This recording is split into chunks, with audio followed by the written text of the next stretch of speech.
अगर उसके टावर की वजह से बाकी सब लोगों को नुकसान होता है तो वो जो है एक वेपन की श्रेणी में आता है, असॉल्ट वेपन। और अगर ऐसा असॉल्ट वेपन कोई व्यक्ति अपने घर में रख के बैठा है और उससे बाकी सब लोगों को नुकसान हो रहा है तो उसकी वजह से बाकी लोग जो हैं बर्दाश्त नहीं कर सकते उस चीज़ को। जो इनके लेटर्स हैं हम देखेंगे अभी, और पुलिस से हम चाहेंगे कि जल्द से जल्द कार्रवाई करे, हमारा साथ दे, हमारे को तंग ना करे। और सिस्टम के अंदर जो भी लोग बैठे हैं, चाहे आपका टेलीकॉम मिनिस्ट्री है या फिर आपकी जो म्युनिसिपल कमेटी है, इनसे हम चाहते हैं कि जल्द से जल्द यहाँ पे पहुंचे और हमारे को हेल्प करे इस चीज के अंदर, और इस टावर को इमीडिएटली बंद किया जाए। क्यों नहीं हुआ इसके ऊपर एक्शन पिछले 4 साल से? यहाँ पे लोगों की मौत हो रही है, वो मौतें ज्यादा वैल्यू रखती हैं, आदमी की जिंदगी ज्यादा वैल्यू रखती है, या ये टेलीकॉम कंपनियां, या ये टेक्नोलॉजी? इस टेक्नोलॉजी आने के बाद से हम देख रहे हैं लगातार कैंसर बढ़ता जा रहा है। क्या हो रहा है हमारे देश के अंदर? हम हर जगह पे गए हैं, हर जगह पे। आप सेंट्रल मिनिस्ट्री में भी गए हैं? हाँ जी, हर जगह पे।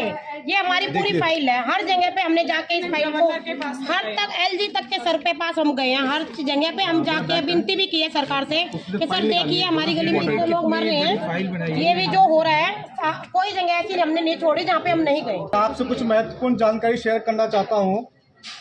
मेरे पास ऐसे 40 स्टडी है, मैं 2 स्टडी आप लोगों के पास लेके आया हूँ। 40 स्टडी मेरे पास अभी लैपटॉप में है, पूरी फाइल में रखी हुई है। एक स्टडी में क्या क्या लिखा हुआ है, कुछ खास पॉइंट्स आप लोगों को बताने के लिए लाया हूँ मैं।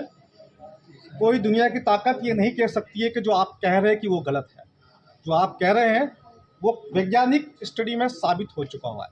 ये स्टडी है, ये बताती है कि DNA single strand double strand breaks आपकी बॉडी के अंदर डीएनए, ये 5G की स्टडी है। ये दोनों आपकी बॉडी में जो डीएनए होता है, जो बिल्डिंग ब्लॉक्स होता है, डीएनए से पहचान होती है। मानव का डीएनए अलग होता है, कुत्ते का अलग होता है, गाय का अलग होता है, भैंस का अलग होता है, वही हमारा बिल्डिंग ब्लॉक्स होता है। उस डीएनए के अंदर ब्रेक होंगे, अगर डीएनए के अंदर ब्रेक होंगे तो आपके आने वाली संतति उसमें डीएनए का ब्रेकेज मिलेगा, वो बीमार ही पैदा होगी। ऑक्सीडेटिव डैमेज, वो क्या होता है? ऑक्सीडेटिव डैमेज हमारे जो सेल्स जो काम करती है, अगर उसको ऑक्सीडेटिव डैमेज हो गया तो कैंसर होने के चांस सबसे बढ़ेंगे। क्यों? कि जिस सेल्स में कैंसर कम होता है उस सेल में कैंसर बढ़ता है, पैदा होता है और वहीं से फैलता है। कैंसर का सबसे बड़ा कारण जो होता है वो लो ऑक्सीजन एनवायरनमेंट, कहाँ पर? बॉडी के अंदर। और मैं यहाँ देख रहा हूँ पालम गांव में तो वैसे भी पेड़ पौधे नहीं है, यहाँ तो वैसे भी ऑक्सीजन कम है। ऊपर से आप लोगों ने मास्क भी लगाया मजबूरी में, और एक पेड़ भी नहीं है मजबूरी में। वो ग्रीनरी के लिए बोल दिया। डिस्ट्रप्शन ऑफ सेल मेटाबॉलिज्म, आपकी एक सेल जो होती है, जो हमारी बॉडी की सेल होती है, उसकी जो फंक्शनिंग है वो डिस्टर्ब हो जाएगी। इंक्रीज्ड ब्लड ब्रेन परमेबिलिटी, क्या मतलब होता है? हमारा जो दिमाग है, जो ब्रेन है, ब्रेन और स्कल के बीच में 3 लेयर होती है। There are 3 layers, dura mater, electrometer और पायामेटर, उसको मेम्ब्रेन्स कहता है। हमारे दिमाग के अंदर कोई चीज़ जा नहीं सकती, वो मेम्ब्रेन फिल्टर करती है एक के बाद एक। उसकी फिल्ट्रेशन पावर कम हो जाएगी, आपके शरीर, आपके दिमाग के अंदर कुछ भी चीज़ें जा सकती है। इसका यह मतलब है। Metabolic reduction, disruption of brain glucose metabolism, glucose का मेटाबॉलिज्म अगर डिस्टर्ब हुआ तो इसका मतलब है डायबिटीज़ होना, सीधी सी बात है। Generation of strength proteins possible to be carcinogen, WHO की लिस्ट में लिखा हुआ है कि ये जो रेडिएशन से ये कार्सिनोजन होता है, कैन कॉज कैंसर।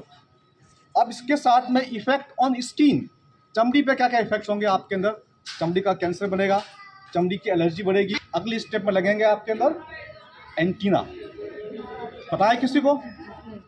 छोटे लग रहे हैं ना, टावर से बड़े। ट्रांसमीटर्स, फर्स्ट स्टेप टावर है, सेकंड ट्रांसमीटर है, तीसरा एंटीना और चौथा कनेक्शन से। इस 4 बातों को समझ लीजिए आप। ये टावर लगा है, अब लगेंगे आपके ट्रांसमीटर्स। अब ट्रांसमीटर्स कहाँ लगेंगे? ट्रांसमीटर गली के हर नुक्कड़ पे लगेगा। जैसे बिजली का चौड़ाई, बिजली का खंभा होता है ना, जैसे बिजली के खंभे पर बिजली लगाते हैं ना, ऐसे एक गली में 3-3, 4-4 ट्रांसमीटर लगेंगे। उसके बाद लगेगा एंटीना, वो आपके हर घर में एंटीना लगाया जाएगा, तब जाकर ये कनेक्शंस की बात होगी। और कितने कनेक्शंस ये लोग सोच के बैठे हुए हैं? 2025 तक 225 करोड़ कनेक्शंस की बात कर रहे हैं। और 2030 तक 10 गुना 2250 कनेक्शंस की बात कर रहे हैं। ये कनेक्शंस केवल मोबाइल की बात नहीं हो रही है। आपको लग रहा है कि मोबाइल टावर से केवल मोबाइल, ये आपके कार का कनेक्शन होगा, आपका बस का कनेक्शन होगा, आपका फ्रिज का कनेक्शन होगा इसके अंदर में, और साथ में जो ड्राइवरलेस कारें चलेगी वो कारें आपके इसी से चलेगी। ये पूरा गेम बहुत बड़ा गेम है, ये बहुत बड़ा षड्यंत्र चल रहा है, ये गुलामी का एक बहुत बड़ा तंत्र चल रहा है। हमें जानकारी नहीं है। ये आप लोगों को मास्क पहनाया गया, आप लोगों को वैक्सीन लगवाया गया, मैंने आज दिन तक मास्क नहीं पहना। मैं रोज पेशेंट देखता हूँ, 50-100 पेशेंट, आज दिन तक मास्क नहीं पहना, अभी तक हमने वैक्सीन नहीं लगवाया। ये गवाह है हमारे साथ में। ये 2 साल से 3 साल से हमारी बात सुन रहे हैं, शुरुआत में हमसे सहमत नहीं थे, आज ही हमसे सहमत है ना। ये एक बहुत बड़ा अंतर्राष्ट्रीय गेम चल रहा है, बहुत बड़ा अंतर्राष्ट्रीय षड्यंत्र चल रहा है। आपको और हमें गुलाम बनाने का बहुत बड़ा षड्यंत्र है। ये 5G टेक्नोलॉजी सिर्फ और सिर्फ आपको और हमें डैमेज करके, मार करके, मानसिक तौर से गुलाम करके, फिर हमें चलेगा आपके हाथों में चिप्स लगाए जाए, उसके बाद लगेगी ब्रेन चिप्स। ये सब कुछ प्लानिंग में है, सब कुछ उनकी योजना में है। माइक्रो चिपिंग्स, ब्रेन चिपिंग्स, उसके बाद हम लोग विरोध करने के लायक नहीं बचे। वो ये चाहते हैं कि हम लोग विरोध करने के लायक नहीं बचे। आज तो हम विरोध कर पा रहे हैं, कल को अगर ब्रेन में चिपिंग लगा दी फिर हम कोई विरोध नहीं, क्योंकि उसके बाद हम तो आधे इंसान, आधे जानवर, आधे रोबोट। इसलिए इसका विरोध करना बहुत आवश्यक है। तो हम 4 मांगे सरकार से रखना चाहेंगे। हम आपको बताना चाहेंगे कि आप 4 मांगे रखें, या आपकी ओर से आप कहेंगे तो हम रखेंगे। पहली बात तो जितने भी टावर्स लगे हुए हैं ये मानव बस्ती से 500 फीट दूर लगाओ, नंबर 1। नंबर 2, किसी भी कॉलोनी में रहने वाले 100 लोग अगर साइन करके दे देते हैं तो भैया ये टावर यहाँ से हटेगा, तो मकान मालिक कुछ भी चाहे टावर हटेगा। हमसे मांग ये होनी चाहिए कि हम 1 महीने का टाइम प्रशासन को देंगे, 1 महीने में टावर हटना चाहिए। अगर नहीं हटेगा तो जनता को हटाने का अधिकार मिलना चाहिए। जनता को अधिकार मिलना चाहिए। अगर 1 महीने में नहीं हटेगा।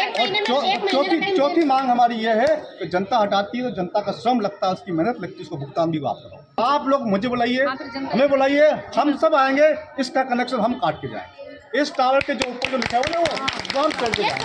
1 महीने का टाइम दे दीजिए सरकार को, एक लिखित में दे दीजिए, एक लिखित में दे दीजिए सरकार।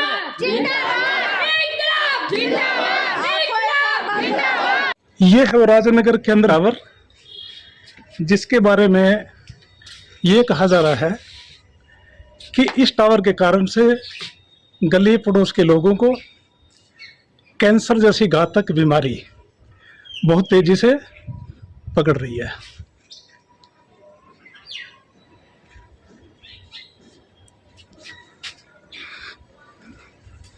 और मैं बिल्कुल नजदीक से दिखा रहा हूं इसको।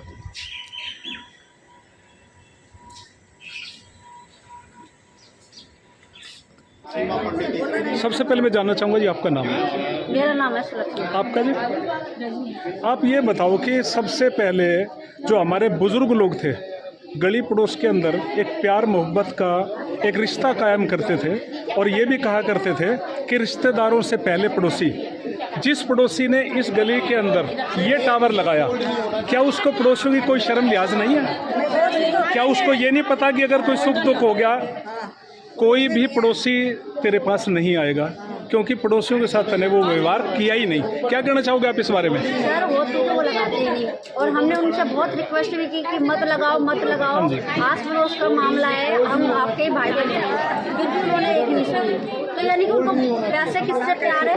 पड़ोसियों से नहीं, पैसों से प्यार। पैसों से ही प्यार है? क्या पैसा ही सब कुछ रह गया? हाँ, यही तो हमने पैसा ही रह गया, इनके लिए पैसा ही सब कुछ रह गया। इनको सबने रिक्वेस्ट करी थी कि आप 1 फ्लोर और डाल लो, 2-3 बार इनको पूरी गली में पंचायत से कैसे रिक्वेस्ट करी थी, जैसे नहीं माने। जैसे सुनने में आ रहा है यहाँ पे इसी टावर के कारण से 8 लोग मारे जा चुके हैं, और छोटे छोटे बच्चे बीमार भी हैं। तो भी क्या इस आदमी को ये नहीं आ रहा कि भी मैं अपने पड़ोसियों से मिलके चलूँ और खुद इस टावर को उतार दूँ? नहीं, ये तो बल्कि और ही अफवाह फैला रहे हैं कि दूसरे रीजन से मरे हैं, या ये लोग झूठ लोगों से बुलवा रहे हैं, लोगों से। कोई इतना बेवकूफ़ तो है नहीं कि किसी के कहने में आ जाए, सबको पता है।